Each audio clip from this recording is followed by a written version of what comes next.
Bonjour, être du petit peuple, elfes, fées, corrigans, donc nouvelle vidéo comme je vous avais dit pour cette fête d'Imbolc et donc cette ouverture du portail du 2/2 2022. Donc la fête d'Imbolc représente en fait la première lumière qui commence à réapparaître pour nous emmener vers le printemps. Donc c'est pour ça que je vous ai allumé cette bougie. Donc là, sur cette carte-là, on voit bien, c'est les nouveaux commencements, hein, ce qui démarre, les nouvelles naissances, telles que les premiers agneaux, ou les petites fleurs, les premières fleurs qu'on appelle souvent les perce-neige, qui traversent à travers la neige et qui commencent à éclore. En fait, c'est les premières choses qui naissent, qui apparaissent pour nous emmener vers le printemps. C'est une fête de renaissance, pardon. Et elle est symbolisée souvent par Sainte Brigitte. Vous pouvez qui fait des croix avec des épis de blé. Donc vous pouvez aller faire des petites recherches pour en apprendre un petit peu davantage. Mais c'est vraiment une fête de renaissance. Donc on va commencer avec le petit oracle de la forêt pour savoir quel message on nous apporte. Donc le changement. Les feuilles qui tombent ne signifient pas la fin, mais le début d'une saison florissante. Bon, là, c'est vrai, ça va vraiment dans le sens, puisque bah, là, toutes les feuilles sont tombées, hein, on sont à la fin de l'hiver, et donc on va vers le changement, vers cette ouverture de printemps, les prémices du printemps, on va vers cette nouvelle saison qui va nous apporter donc des changements, tout ce que vous avez envie de mettre en place. En fait, ouais, c'est le début des choses qu'on a en tête. Comment on va les concrétiser, comment on va les faire évoluer. C'est vraiment dans cet objectif-là. Alors, avec le petit oracle des elfes, nous en avons deux. Donc, le premier, c'est dans le calme et le repos que réside la force.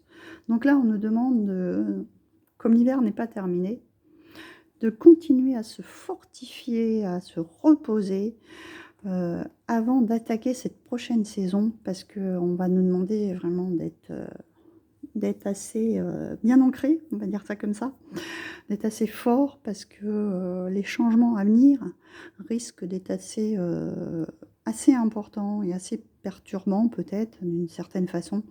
Donc où il va falloir vraiment avoir fait bien ses réserves de force pour pouvoir intégrer cette nouvelle année en fait.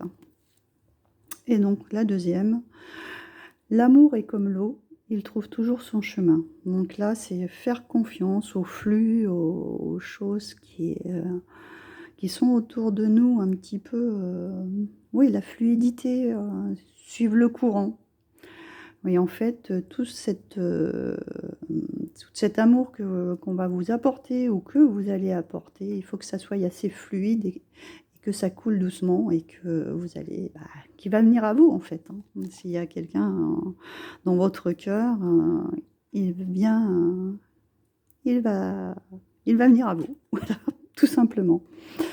Ensuite, avec l'oracle de Nade, on nous parle d'attirer le courage de nouveau. Hein, on avait déjà ça, il me semble. Le courage, la force, voilà, la conviction, l'entendement et le contrôle de soi. Donc là, on nous parle d'être fort, de résister. Et donc ça, c'est par rapport à des conflits. Donc en fait, voilà, on nous demande ce repos, cette sagesse, cette résistance, c'est pour aborder des conflits qui viennent à nous et qu'il va falloir résoudre. Voilà, donc on nous demande de résister en fait, d'avoir le contrôle de soi et de savoir s'opposer sans s'énerver peut-être, dans le calme, mais de faire bien entendre que nos propres idées et qu'on n'a pas l'intention de lâcher nos convictions. Hein, qu'on reste sur ce qu'on a, sur ce qu'on pense et sur ce qu'on ressent. Avec les brumes d'Avalon, donc nous avons la vérité, la source, la connexion et la clarté. Donc là, il y a des choses qui vont on va regarder la deuxième. La deuxième, c'est l'illusion, l'enchantement, les transformations et la frontière. Donc là, on était dans une période de brouillard. Donc là, des choses qui nous étaient cachées et qu'on ne savait pas exactement. Et là, visiblement, des vérités vont être révélées. Et on va sur une période qui était assez brumeuse et assez diffuse. Là, les choses s'éclairent. Les choses vont se mettre en lumière. Surtout, comme on nous l'a dit, par rapport à cette fête d'Imbolc qui est la lumière en fait, et qui éclaircissent toutes ces choses un peu sombres qu'on a en hiver, qui sont cachées, dissimulées, des vérités qui n'ont pas été avouées, des choses qui nous ont été menties, etc. Là, il est clair que on va vraiment éclaircir tout ça. Les choses vont être mises en lumière.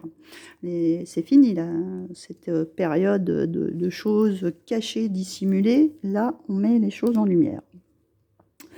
Avec celui-ci, c'est l'oracle de la sagesse caché, des royaumes cachés, pardon.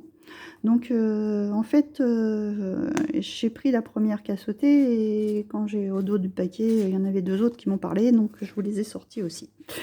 Donc, le prince de l'arc-en-ciel, compensation et persévérance. On nous demande de nouveau de rester dans cette alignée et de continuer à rester dans cette force de courage, de persévérance, de ne rien lâcher, de continuer de ce qu'on a décidé de faire en fait, les choses qu'on a en tête ou les projets qu'on veut mettre en place, rien. Il va falloir persévérer, ne rien lâcher. Il va falloir être courageux et stable, bien ancré pour pouvoir aller vers de l'avant, vers ce qu'on a vraiment envie. Derrière, on a toujours ce prince du désert qui sort depuis plusieurs tirages, qui nous parle de survie et de fausses promesses. Donc là, ça va avec tout ce qui a été dissimulé, caché, les mensonges, etc., les fausses promesses, tout ce qu'on nous raconte depuis des mois et des mois, de personnes autour de vous qu'on entend et que c'est pour notre propre survie qu'on a besoin d'avancer, etc. Terminer ces fausses promesses, là, pour moi, c'est clair, les choses vont tomber, ça va trancher. Ça va trancher. Et il y a des choses qui vont bouger, qui vont évoluer, qui vont changer, pour qu'on puisse vivre dans un état d'esprit beaucoup plus serein. Derrière, on a la prêtresse de l'autel, qui nous demande de la préparation. C'est les prières et les rituels sacrés. Donc là, on est aussi dans une énergie de nouvelle lune. Donc c'est le moment de faire vos vœux et de ce que vous voulez pour cette nouvelle année, de ce que vous avez envie. Donc les noter, faire des chèques d'abondance, etc. Tout ce que vous avez envie de voir se mettre en place, c'est le bon moment pour le faire. Et vous voyez, elle a encore cette lumière. Il y a une bougie, on est vraiment dans une bonne période pour que les choses soient éclairées, illuminées, et que nos souhaits et nos vœux soient réalisés. Donc voici pour celle-ci. Ensuite, avec la sagesse d'Avalon, j'ai fait de la même manière, parce que je trouvais qu'il y avait des choses assez intéressantes. Donc la première qui a sauté, c'est donc la grenouille. On nous parle de grand ménage, de libération du fardeau émotif. Donc là, il est clair que... ménage de printemps, pré-ménage de printemps, on va dire ça comme ça. C'est le moment de vider les choses inutiles, commencer à préparer plus ou moins ça un petit peu en avance, si vous avez un petit peu de temps, pourquoi pas. Et en fait aussi de se libérer de fardeaux émotifs, de choses qu'on traîne depuis un certain temps et qu'il va falloir évacuer, c'est clair. Vous pouvez pas repartir sur des nouvelles bases en ayant des fardeaux que vous traînez, ou des bagages que vous traînez depuis un certain temps. C'est clair, là, on vous dit de fermer la porte, et puis de partir en ouvrant une nouvelle porte sur des nouvelles bases. Il est clair qu'on claque la porte à tout ce qui est lourd et pesant. Si émotionnellement ça ne le fait pas, il faut soit lâcher un boulot, soit lâcher une situation sentimentale, ou une relation, ou des collègues qui vous plaisent pas, tout ce qui est lourd. Il est clair que là, on vous dit carrément de s'en libérer. pouvais pas mieux faire, hein, le fardeau. Bon là, il est clair qu'on vous dit carrément, bah, de lâcher ça, hein. Et tout ce qui est fardeau, tout ce qui est trop lourd à peser, tout ce qui est, oui, qui est vous lâchez le bagage, quoi. Mais il faut lâcher prise parce que c'est plus possible. On ne peut pas se traîner des boulets, pendant X temps parce qu'on n'avance pas. Ça nous fait ralentir. On ne peut pas aller vers le changement. Quand on traîne un sac qui est trop lourd, on avance lentement, on rame, hein. Donc il est clair que là, on nous demande carrément de lâcher tout ça. Et pour aller vers quoi? Vers la naissance, la renaissance. Donc on fait mourir une situation, en gros, voilà, afin de naître et de renaître pour partir sur de nouvelles bases. Là, c'est clair qu'on part sur du changement, hein. Là, on vous dit de passer à autre chose. Avec le voyageur sacré, nous avons quoi? Le tonnerre au loin, clarifier les choses. Bon, hein? Il est clair qu'il y a des situations ou des relations qu'il va falloir vraiment lâcher. Hein, je peux pas être plus claire là, hein, là, il y a le tonnerre au loin, une fois que ça va avoir pété, une fois que ça va avoir mis des idées en place, hein, une fois que les conflits vont être, rentrés dans l'ordre, non, qu'on va avoir clarifié les choses, on passe à autre chose. On change de voie, on change de personne, hein, si c'est une situation sentimentale qui ne fonctionne plus, il est clair que là, on vous demande clairement de tourner la page. Avec le Ferry Lenormand, je vous ai tiré 3 cartes et puis là c'était un petit message général, mais vu comment on est parti là, je pense que les 3 vont être dans le même état d'esprit. Ok, donc nous avons là les amoureux, hein, oui c'est ça, quelque chose comme ça, hein, c'est ce qui est sentimental, ce qui concerne le cœur. Ça, c'est le jardin et ça, c'est la naissance. Donc là, il est clair qu'il y a probablement quelque chose de nouveau, peut-être une nouvelle rencontre, quelque chose de cet ordre-là, dans le sentimental ou dans les relations, quelque chose qui démarre, hein, quelque chose qui est en pleine naissance, qui est en train de voir le jour. C'est pour ça. Donc il faut peut-être clarifier des choses avec d'autres relations qui ne sont plus d'actualité et passer à autre chose pour quelque chose de nouveau et de plus harmonieux. Voilà. Donc après, je vous avais donc tiré les messages de l'oracle des fées et des lutins. On va voir ce qu'on nous donne. Donc là, j'ai le royaume des songes, la poussière de fée et la plume de corbeau. Ok. Donc je vais vous lire leurs petits messages à chacun. Et puis, pour donner un petit complément d'information, où est-ce qu'il est mon livre? Il est là. Donc, la 16, qui est le royaume des fées. Donc, vos guides et vos fées vous envoient des messages à travers vos rêves. À votre réveil, souvenez-vous de vos rêves et notez-les. Le monde onirique a quelque chose à vous offrir dans les jours à venir et les jours qui précèdent le tirage. Des conseils vous sont envoyés sous forme d'impulsion le soir. Demandez un signe ou un conseil avant de dormir. Et donc, votre chakra couronne, le 7e chakra, est important en ce moment-là. Donc, être connecté avec le monde spirituel pour vous envoyer des messages en conséquence. Là, dans ce cas-là, je vois la poussière de fée. J'ai l'impression, c'est un peu cette poussière que... Vous savez, quand on dort, quand on était petit, on nous disait souvent que le marchand de sable allait passer, je le vois comme ça. Moi, ça me parle en plus. Ouais. Ma sœur adorait ces nounours et le marchand de sable venait toujours jeter cette poussière pour endormir les enfants. Donc là, je vois cette poussière en fait pour accentuer sur les rêves en fait. Percevoir vos rêves, votre intuition à travers les rêves et recevoir des messages. On nous dit aussi que ça peut être une séance énergétique que vous avez besoin, d'harmoniser vos chakras, d'utiliser aussi 3 fées en fait. Ça c'est pour une petite séance qui est dans l'oracle.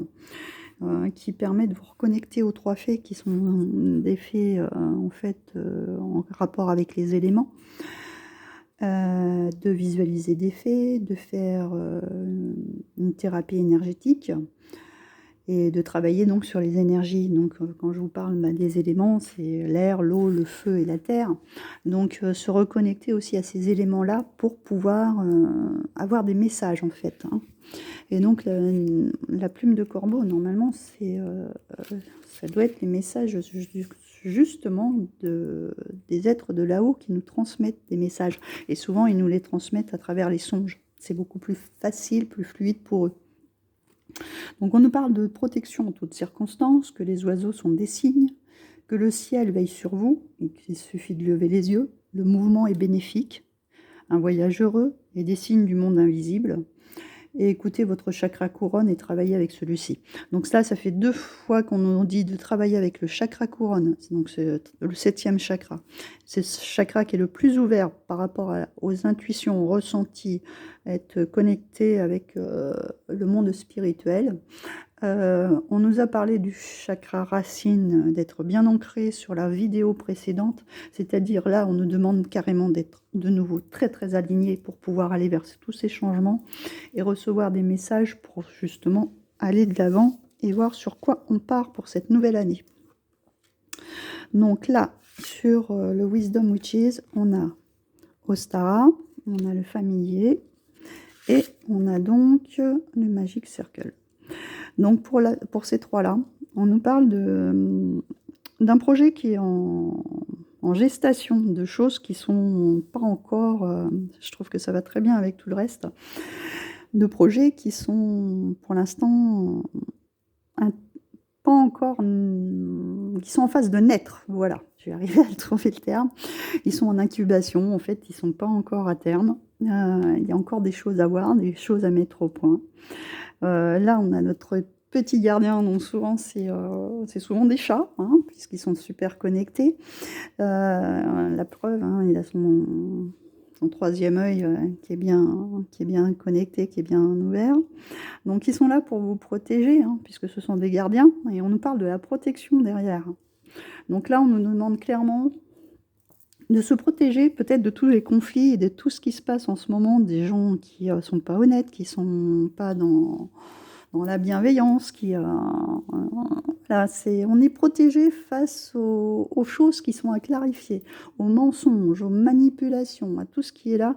Là, on va être bien préparé, on va être bien protégé pour pouvoir mettre en place les nouveaux changements, hein, et aller de l'avant. Mais franchement, ce tirage est très, très, très intéressant. Pour la rune, nous avons Gifu. Donc, je vais vous lire son message à celle-ci. Alors, Gifu. On nous parle de dons. 3e œil. Chakra couronne. Donc, désigne généralement une relation ou une union. On nous a parlé aussi de nouvelles relations bénéfiques, hein. Donc, cela peut être dans le domaine professionnel ou amoureux. Annonce idée d'un cadeau ou d'un sens large de générosité, d'esprit, d'amour ou de bien matériel. La rune est très positive en général et apporte des événements empruntant une voie heureuse. Donc, dans le domaine amoureux, elle est régie par Vénus, qui est la planète de l'amour et qui est bien sûr influente dans ce domaine-là. Alors, ensuite, est-ce que j'ai autre chose? Bon, j'ai pas d'association. En règle générale, Gifu est annonciatrice de chance. Donc là, moi, ce que je ressors de ce tirage, c'est que des choses bénéfiques vont se mettre en place. Bon, après des périodes un peu, on va dire, conflictuelles, de brouillard, de choses où on ne sait pas trop où on met les pieds, les choses là, elles sont en train de prendre un virage à 160 degrés et on part dans une direction complètement différente. On part sur des nouvelles bases, sur une période de changement, de renouveau et de mettre des choses en place qui nous importent et que de façon à être dans le bien-être. De toute façon, on est protégé, on a l'intuition qui est en pleine ouverture, qui est bien ouvert entre le 3e œil et le chakra couronne. Je crois que là, on ne peut pas mieux faire pour écouter ses ressentis et ce qu'on souhaite, vers quoi on souhaite aller. Donc voilà pour ce tirage de cette ouverture de portail du 2/2/2022. Ça, je me doutais qu'il allait être assez important. Plus cette fée de Nimbolc. N'hésitez pas aussi, puisque ça correspond à la Chandeleur, à faire des crêpes, hein. Et donc, si vous avez aimé cette vidéo, je vous souhaite, soit vous me mettez un petit like, pardon, excusez-moi, je pensais à autre chose. Je souhaite aussi que vous fassiez vos vœux, n'oubliez pas, c'est la bonne période. Et donc, n'hésitez pas à partager, à mettre un petit commentaire, à vous abonner, à activer la petite cloche pour avoir les prochaines vidéos. Voilà, et puis je vous fais d'énormes gros bisous et je vous dis à très très bientôt.